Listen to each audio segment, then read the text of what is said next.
구원사의 서곡이라는 제목으로 오늘 잠시 제가 말씀을 전하도록 하겠습니다. 여러분, 이 구원사라는 말이 좀 낯설죠, 그죠? 구원 역사라고 하는데 이 뜻이 뭐냐면 성경에 나타난 하나님의 모든 행위가 인간 구속의 역사들을 전개한 것이라고 본다는 입장을 구원사라고 이야기를 합니다. 여러분, 미국의 대부흥운동을 일으켰던 조나단 에드워즈도 이게 비슷한 이야기를 했었죠. 성경에 나오는 많은 사건들이 우리를 구원하시기 위한 하나님의 역사이다라는 말을 남겼습니다. 그래서 사실 우리가 성경을 읽을 때에 어떤 인물 중심이나 사건 중심으로 읽으면서 그 사람의 일생만을 보고 어떤 그 사람의 있었던 일들만을 이제 우리는 주목하고 묵상하며 이제 말씀을 봅니다. 하지만 하나님의 이 말씀과 성경은 그 문자와 글자를 넘어 그 뒤에 하나님의 역사가 있고 하나님의 그 마음과 심정이 있습니다. 결국 우리가 말씀을 읽는다는 것은 그 경지에까지 가야 되는 것입니다. 그래서 제가 생각할 때 성경은 혼자서 읽기는 조금 어려운 책인 것 같아요. 하지만 이 성경을 잘하는 가이드가 있으면 얼마든지 여러분 어렵지 않습니다. 그리고 여러분 이 성경을 어차피 여러분 평생 예수님 믿으실 거죠? 평생, 그죠? 우리 재호 형제밖에 아멘 안 하네. 여러분 평생 예수님 믿으실 거죠? 최소한 여러분들은 앞으로 한 60년, 70년 이상은 교회를 다녀야 됩니다. 여러분 이 성경 들고 다닐 때 이 안에 도대체 어떤 내용이 있는지를 전혀 모르고 60년, 70년 다니시겠어요? 아니면 한 1, 2년 바짝 열심히 말씀을 배워서 그냥 평생 이 성경 어디를 펴도 이게 어떤 내용인가가 밝게 알고 훤히 알아서 이 말씀을 실천하며 사시겠어요? 전자가 되렵니까? 후자가 되렵니까? 후자가 되셔야죠. 아무튼 이 하나님의 이 말씀을 읽을 때에 이 글자와 문자를 넘어 이 하나님의 역사를 우리가 볼 수 있는 눈이 있어야 됩니다. 오늘 우리가 함께 읽은 이 본문은 사실 제가 설교하지 않아도 여러분이 충분히 잘 아는 말씀이죠. 예수님이 마귀에게 시험을 받으신 사건입니다.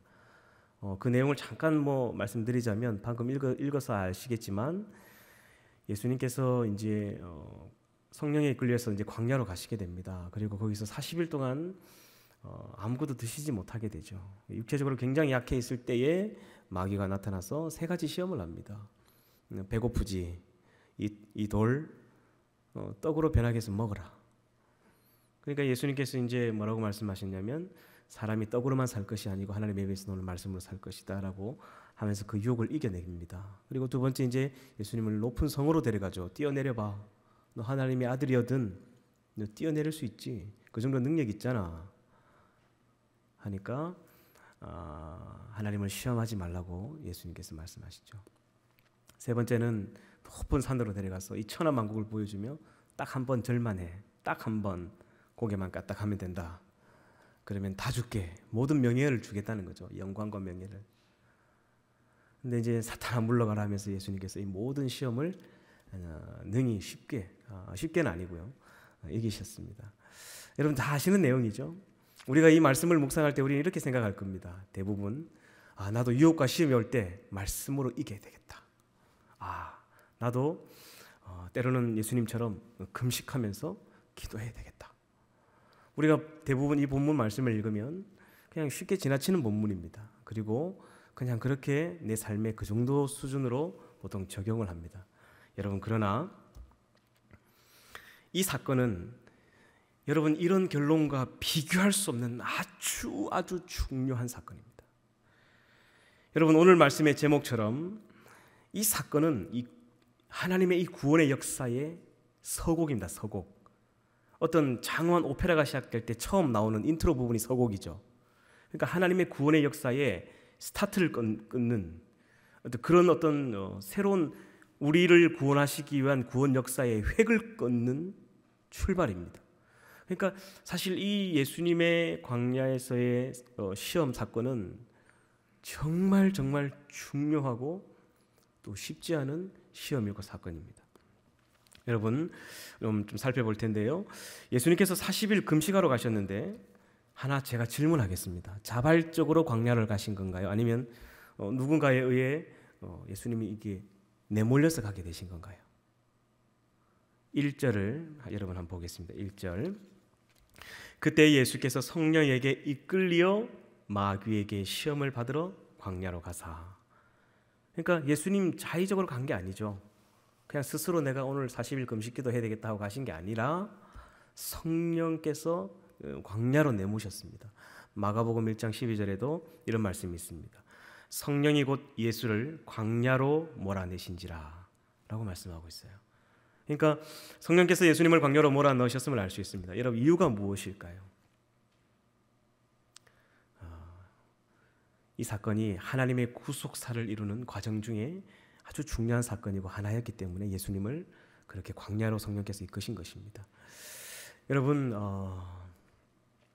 하나님이 세상을 창조하셨을 때 첫 번째 인간인 아담이 겪었던 마귀의 시험이 있죠. 잘 한번 생각해 보세요. 오늘 이 시험과 굉장히 비슷합니다. 제일 먼저 이 먹는 것을 가지고 시험을 했었죠. 보암직도 하고 먹음직도 하고 탐스럽기도 한 그것을 먹으라 그랬죠. 괜찮다고. 마귀도 예수님께도 찾아와서 마귀가 똑같이 합니다. 먹으라고 하죠. 너 배고프지? 먹으라. 아담에게 시험을 걸었던 그 마귀가 이 둘째 아담인 예수님께 시험을 걸어옵니다. 첫째 아담이 실패한 곳에서 둘째 아담 예수님은 승리하신 사건이 바로 이 사건이죠. 그런데 여러분, 아담이 겪었던 것보다 훨씬 더 혹독한 시험이었습니다. 왜 그러냐면 아담은 그냥 아주 먹을 게 풍족한 에덴 동산에서 이 시험을 받은 거지만 예수님은 아무것도 없는 황량한 광야에서 그것도 40일 동안 먹지 못한 상태에서 받으신 시험입니다. 아담은 그냥 이 정상적인 상태로 사탄을 대면했습니다.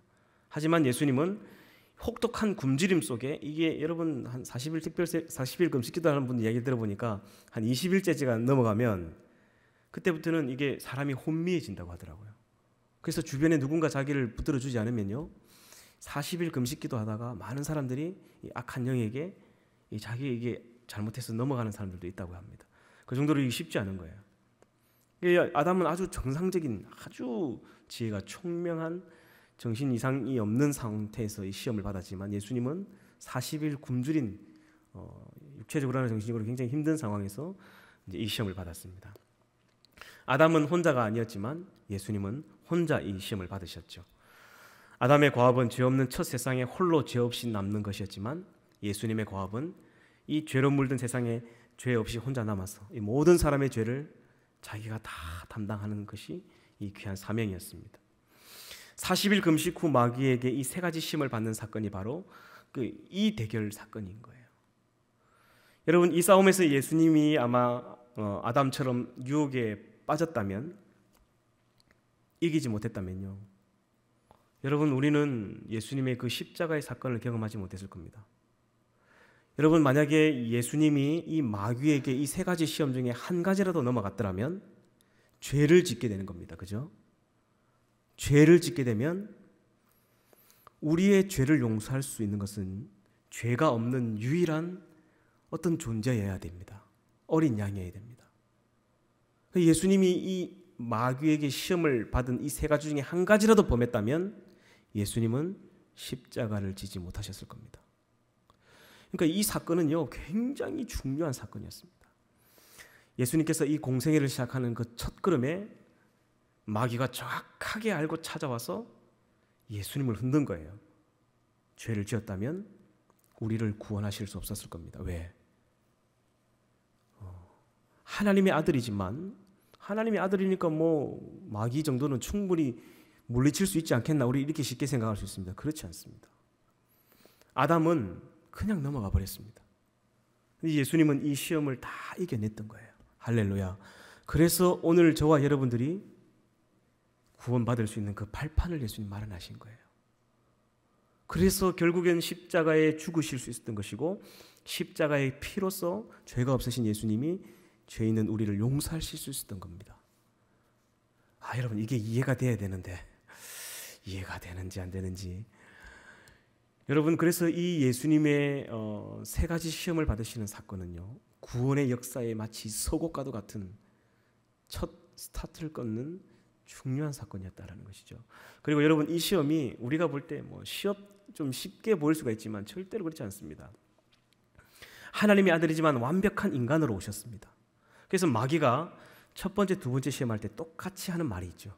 하나님의 아들이여든. 그러니까 마귀는요, 사실 알고 있었어요. 예수님이 하나님의 아들인 것을.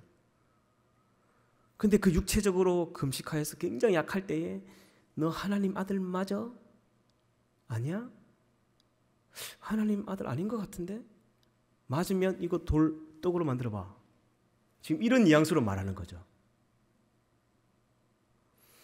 예수님은 하나님의 아들이지만 우리의 죄를 용서하기 위해 철저히 우리와 똑같은 인간으로 이 땅에 오셨습니다. 배고픔과 굶주림과 추위를 다 느끼시는 분이었죠. 이런 예수님이 이 어려운 시험을 이기셨다는 거예요. 그리고 죄를 짓지 않으셨다는 거예요. 그래서 죄 있는 우리를, 저와 여러분을 예수님이 자기의 몸을 찢어서 그 피로써 용서하실 수 있다는 거예요. 만약에 이 사건에서 예수님이 죄를 지셨다면 끝났습니다. 그냥 저와 여러분에게 또 다른 구원은 없습니다. 오직 예수님 외에는 우리에게 생명의 길이 없는 거예요. 여러분, 아멘입니까? 그래서 이 사건이 우리에게 중요하다라는 것입니다. 그리고 오늘 이 본문에 보면 구속사적인 그 중요한 사건인데요.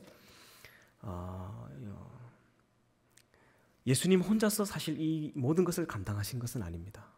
우리가 단편적으로 볼 때 이런 시험이 왔을 때에 예수님이 자신의 의지로 혼자서 이것을 이겨냈다라고 생각하지만 그렇지 않습니다. 성령께서 예수님과 함께 하셨죠. 그래서 이 시험을 능히 이길 수 있었습니다. 여러분, 저를 보십시오. 제가 여러분, 교회 안에 목회자로 살아간다는 것은요, 강요된 경건이 있어요. 그래서 사실 거룩하지 않아도 좀 거룩한 척, 아무튼 예배 드릴 때 잠이 오는데도 잠 안 오는 척 하고 앉아 있어야 됩니다. 이게 강요된 경건이 있다는 것이죠. 근데 저도 이제 이 목회를 하다가 이걸 내려놓고 직장으로 탁 하니까요, 너무 자유로운 거예요. 눈치 볼 사람이 없어. 여러분, 우리 교회 교인이 2,000명이면 2,000개의 이 감시 카메라가 일주일 내도록 이 부산 전역을 돌아다니고 있습니다. 블랙박스가 돌아다니고 있어요. 그러니까 그런 강요된 경건이 있기 때문에 함부로 죄를 못 짓습니다. 근데 이제 그 목회자의 타이틀을 내려놓고 직장으로 딱 가니까요, 눈치 볼 필요가 없는 거예요. 그러니까 이 죄를 짓기가 너무너무 쉬운 거예요. 그래도 하나님을 믿기 때문에 갈등은 하죠. 근데 다른 사람 눈치를 볼 필요가 없으니까 이 죄를 쉽게 짓게 되더라는 거예요. 그리고 그 한 5년의 시간 동안을 참 많은 고뇌를 했습니다. 어떻게 해서 내가 이렇게 나약한 존재였던가, 내가 이렇게까지 믿음이 밑바닥에 있는 사람이었던가를 깨닫게 된 거예요. 그리고 그 시간을 지내고 하나님께서 저에게 깨닫게 해주신 게 한 가지가 있는데 뭐냐면, 진실아, 죄는 네 힘으로는 절대 이길 수가 없다 라는 것을 깨닫게, 철저하게, 처절하게 깨닫게 해주셨습니다.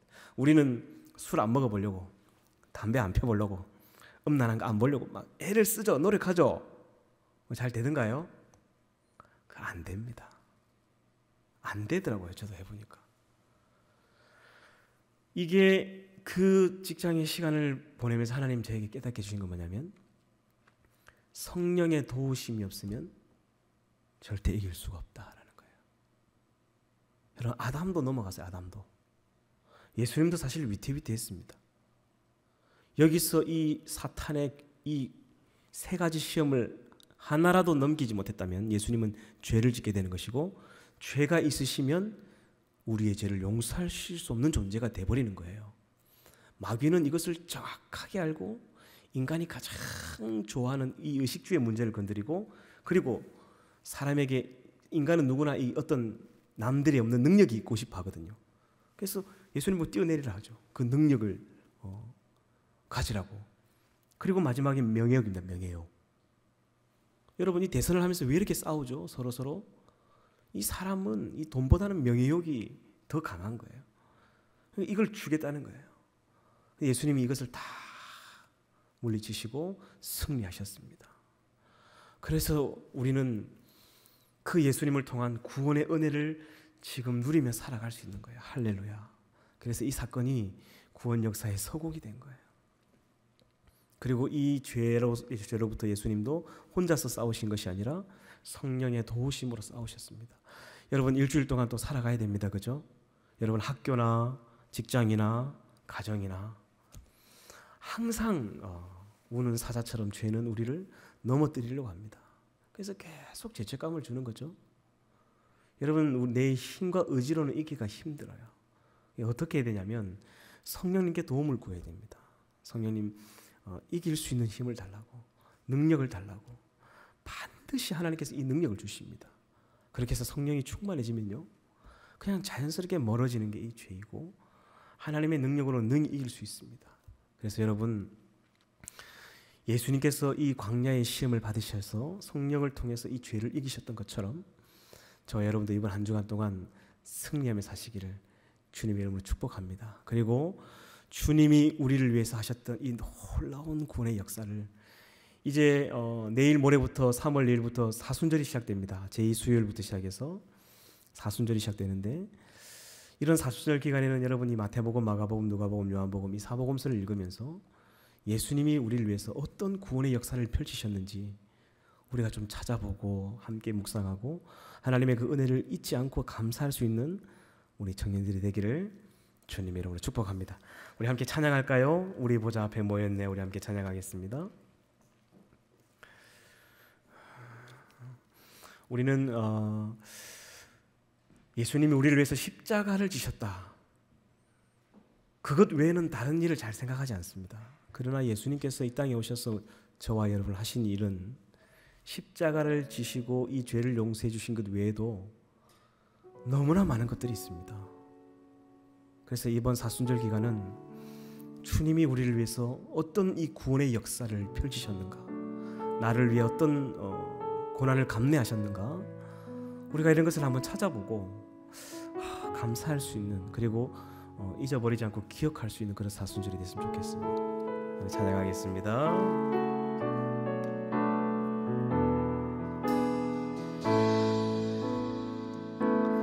우리 보좌 앞에 모였네. 함께 주를 찬양하며 하나님의 그 사랑, 하나님의 사랑, 그 아들 주셨네. 그의 피로 우린 구원받았네. 십자가에서 쏟으신 그 사랑 강같이 온 땅에 흘러 각 나라와 족속 백성 방언에서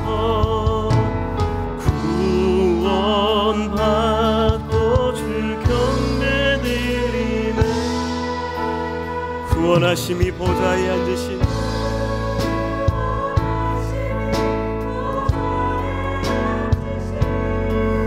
우리 하나님과 어린 양께 있도다.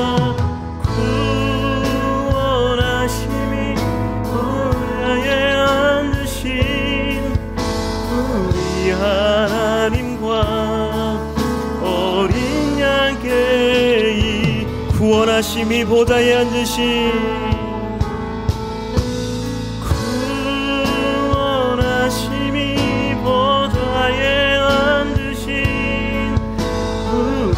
하나님과 어린 양께 있도다. 구원하심이 보좌에 앉으신 우리 하나님과 어린 양께 있도다. 우리 지금 한번 기도하겠습니다. 말씀을 생각하며 주님이 우리를 위해서 이 구원의 역사를 이루시기 위해서 이 땅에 오셔서 하셨던 수많은 일들을 기억하며 감사할 수 있는 사순절이 되게 해달라고 기도해 주시고, 우리를 위해서 무엇을 하셨고 어떤 일을 담당하셨는지 우리는 주목하고 기억할 수 있는 청년이 됐으면 좋겠습니다.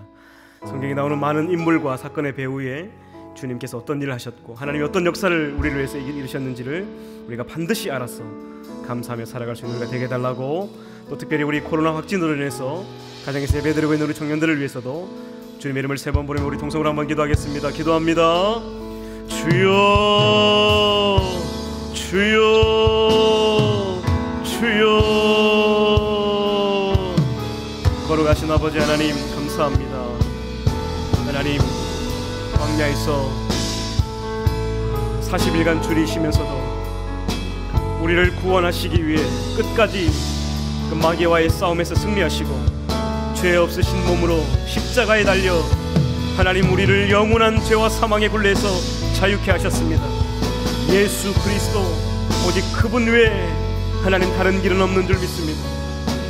감사하는 사순절 기간이 되게 도와주시고 주님이 우리를 위해 어떤 일을 하셨는지를 다시금 더듬어 보며 기억하며 잊지 않는 우리 청년들이 될 수 있도록 주여 역사하여 주시옵소서. 아버지 하나님, 코로나 확진으로 인하여서 하나님 많은 전 국민이, 또 많은 지역 시민들이, 또 아버지 하나님 우리 교회 많은 성도들이 고통 속에 있습니다. 하나님 치료하여 주시고 너무 오래 두지 마시고 하나님께 지금 찾아가셔서 피 묻은 손으로 어루만져 주시옵소서. 내가 예수 그리스도 이름으로 명하노니 모든 더러운 질병과 모든 코로나는 사라지며 회복될지어다. 내가 예수 그리스도 이름으로 명하노니 온전케 되며 깨끗하여 질지어다. 하나님, 다시금 이전에 나와 주를 찬양하며 예배하며 마음껏 하나님을 영원롭게 할 수 있는 그날이 오게 하여 주시옵소서. 걸어가신 아버지 하나님 감사합니다.